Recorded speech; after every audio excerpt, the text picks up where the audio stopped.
Okay, everybody, I'm back again. This is part two, sharing my DNA results with 23&Me. What you're looking at here are, of course, my ethnicity estimates. And what I want to show you in this one is the cool features that you have here on 23&Me. So, of course, you have these general regions here, right? You've got sub-Saharan Africa, and then they break that down into the regions: West Africa, Congolese, and East Africa, Northeast Africa. So when you click on these broad regions here, it takes you to the map and it zooms in on the specific area.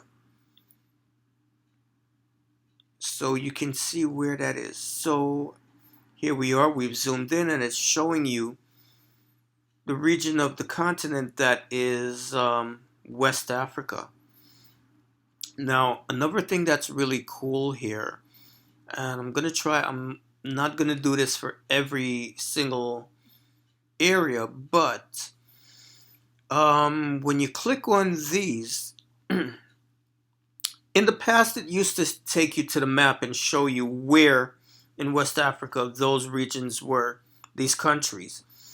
Now it doesn't do that. What it does instead is it takes you to another page and it gives you a lot of interesting cultural and historical information. And the really cool thing that they have is that they'll show you relatives that you share common ancestry with from that particular region. So let's just go in here really quick and see what it shows us.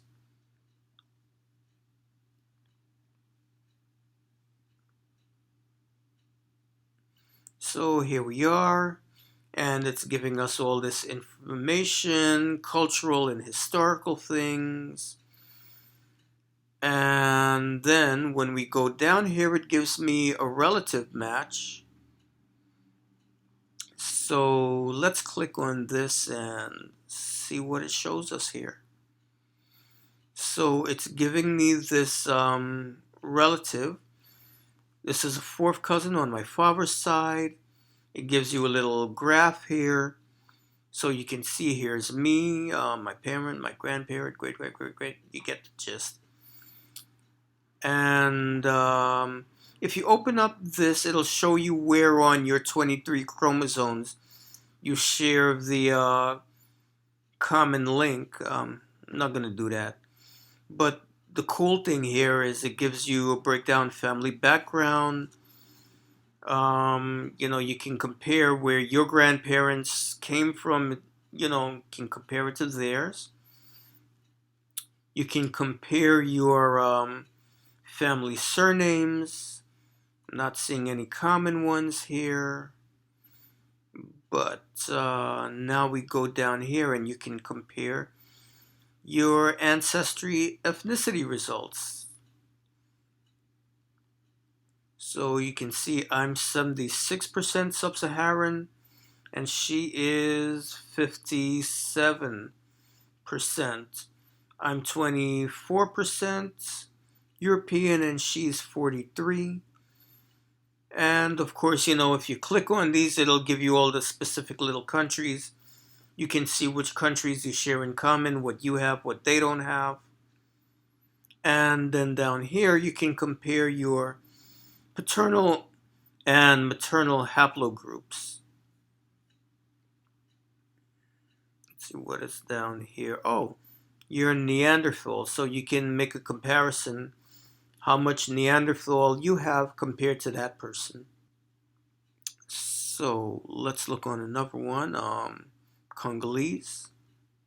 It takes you there on the map, shows you where that area is. Basically, it's Central Africa.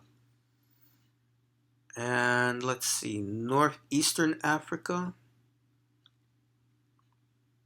And that's everything from Sudan all the way down to Djibouti, Eritrea, Ethiopia, and Somalia, but it's telling me that out of this region, my ancestry comes from Sudan. And then it does the same thing for Europe. We can see Northwestern Europe. We can click on this and it shows us on the map exactly what is considered Eastern Europe. So basically we're talking about, for the most part, these countries here: Ireland, England, Scotland, Norway and Finland. Or damn, I'm like really draw a blank as to these. I know Finland is up here, one of these. France and Germany. And now if we go, oh, let me go in here and show you something. This is really cool. Hold on. So if you click on that, it takes you to a map here, and it shows me, well, it's showing me exactly where in England my ancestors came from. So I click on these and it zooms in on those areas, which is really cool. Well, I'm not going to go through all of them. You get the idea. I really wish that they had done this for the, the other European areas as well as the African. This is the only one where it gave me this detailed, of a map. So hopefully sometime in the future they'll update that, and they can give you all these specific areas for the other regions.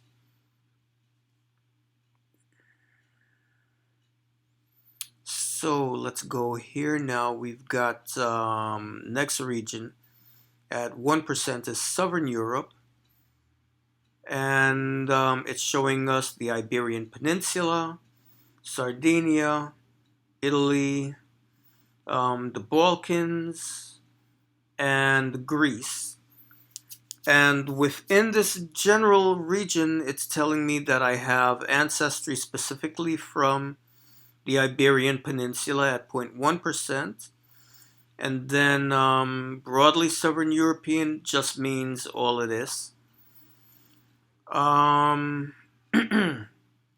I really didn't expect this, like I said, but I guess it shouldn't come as any surprise because the Spanish did own Jamaica first.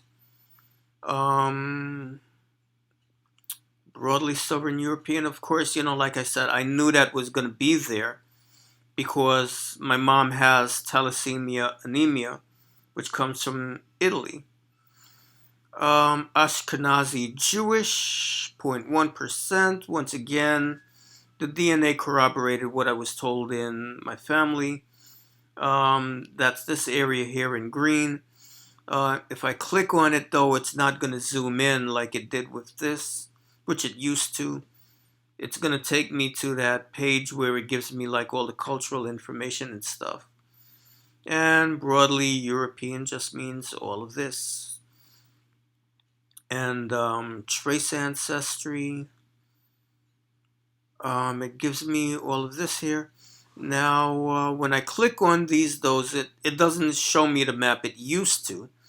But instead what it does is it takes me to that page where it gives all the cultural information. And it did give me, like several relative matches, like people from this area. So I actually do have ancestors coming specifically from the Philippines. And the South Asian, interesting. I have my theory about that. But, okay, moving right along. Really, really cool thing that I like. This one. Recent ancestry in the Americas, specifically the Caribbean. And they're telling me Trelawney Parish in Jamaica, which is true. Let's click on here. Okay, so it's showing me the map of Jamaica, and it is showing me the regions of Jamaica where I know my family is from. Only thing is that it's an incomplete map. Yeah, my family did come from this area of Jamaica, but My father's, my grandmother, my father's mother, my grandmother, their family was from here, St. Anne, and it's not showing that. My mother's family was from here, which is St. Elizabeth, and it's not showing that either. So I don't know why it's only pointing to my father's, my paternal side. It's not showing me anything else. But when I look on my mom's DNA results, it does list St. Elizabeth, and yeah, we both, on both my mother and my father's side, we do have ancestry from St. Andrew Parish, Kingston. That's where everybody ended up. Okay, let's back out. Okay, now this is one of my favorite sections here. This is your Ancestry Timeline. And it's really interesting because I knew that my British was came into my family line relatively recently. Um, but I was really surprised with the Nigerian that it came in this late too. So, interesting thing about this is the timeline that they're giving here is 1850 to 1910. And this period of time was after the abolition of slavery. Slavery in Jamaica was abolished in the 1830s, like 1834 or somewhere in that time, 1832, 1834, somewhere in between that timeline. So these people voluntarily migrated to Jamaica. And the interesting thing is that in Jamaica there is an area called Abeokuta that was settled by Yoruba people who migrated from Nigeria voluntarily from that area called Abeokuta, and they settled in Jamaica. So when you go to Jamaica, there is an Abeokuta in Jamaica as well. So my Nigerian ancestors came directly from Nigeria as free people, not as slaves. And that's interesting because at the same time that these people were migrating to Jamaica, there were people from Nigeria who were being brought to Cuba as slaves. So, for example, my religion, the Yoruba Ifa tradition that I follow, that line comes out of Havana in Cuba. And it survived so greatly intact because they were recent arrivals in Cuba. Cuba did not abolish slavery until the late the late 1800s. I don't remember the exact date, but it was relatively late in comparison to the English-speaking Caribbean. So that's really interesting. Over here, something else that I found interesting is my Angolan and Congolese ancestry.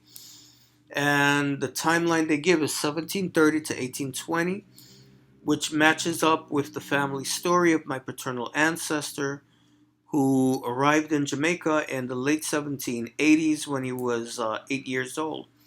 So that's falling into the right time period. The Sudanese, that's a mystery. Like I say, I'm speculating that it had to be somebody, one of my relatives from the Senegambian region, because they're Muslims, probably, on their way to make Hajj, married a Sudanese person, or maybe on their way back from Hajj, they passed through Sudan and married somebody, went back home, and then their descendants got caught up in the slave trade. The Spanish and Portuguese, okay, 1700, same time period. That's a little surprising because Spain lost the island of Jamaica in the 1600s. So, I guess people travel. That's an interesting, I'm sure that's got to be an interesting story there. Now, the Filipino, I don't know how that would have gotten there. The Indonesian, the South Asian, I don't know how that got there.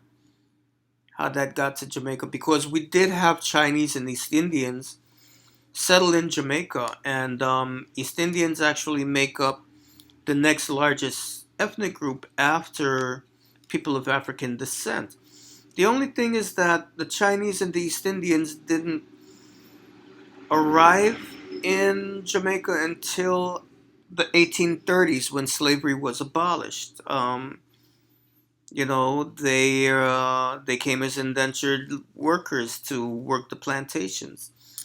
So with the South Asian, I'm figuring that must be piggybacking on the British ancestry, because that period of time there was the British East India Company.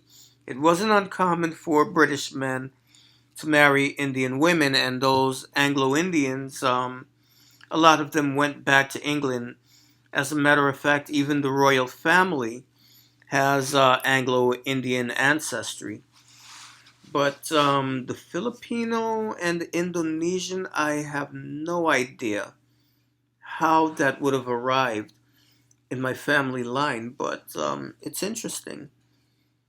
And the next thing that we have down here is you can compare how much DNA you got from your mom and your dad if you have them tested. But I'm not going to show that now. I'm going to wait until after I post my father and my mother's ancestry results, respectively, and then I'll show you this part.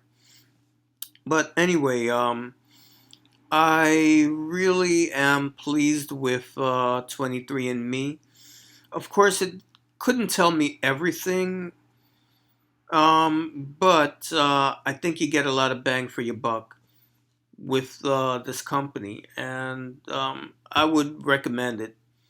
You know, I also took a test with Ancestry, and I guess I'll make a video at some point comparing the two.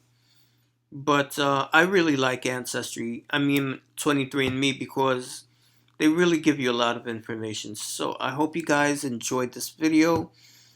Don't forget to like, give it a thumbs up, and leave your comments below. Alrighty, bye bye.